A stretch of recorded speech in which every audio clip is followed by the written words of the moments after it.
بسم اللہ الرحمن الرحیم۔ آج کا سبق کنویں کے باقی مسائل۔ سوال نمبر 1، اگر کنویں میں کبوتر یا چڑیا کی بیٹ گر جائے تو اس کا کیا حکم ہے؟ جواب نمبر 1، کبوتر اور چڑیا کی بیٹ یا اونٹ بکری بھیڑ کی 2-4 مینگنیوں سے کنواں ناپاک نہیں ہوتا۔ سوال نمبر 2، اگر کنویں میں کافر ڈول نکالنے کے لیے اترا اور پانی میں غوطہ لگایا تو کنویں کا کیا حکم ہے؟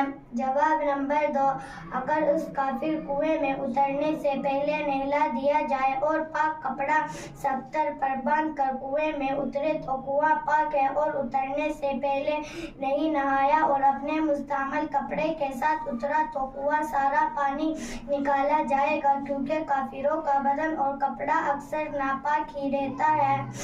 سوال نمبر 3، اگر کنویں پر کوئی خاص ڈول پڑا نہ رہتا ہو بلکہ لوگ چھوٹے بڑے مختلف ڈولوں سے پانی بھرتے ہو تو اس کنویں کو پاک کرنے کے لیے کس ڈول سے پانی نکالا جائے؟ جواب نمبر 3، جبکہ کنویں پر کوئی خاص ڈول نہ ہو یا کنویں کا خاص ڈول بہت بڑا یا بہت چھوٹا ہو تو ان صورتوں میں درمیانی ڈول کا اعتبار ہے۔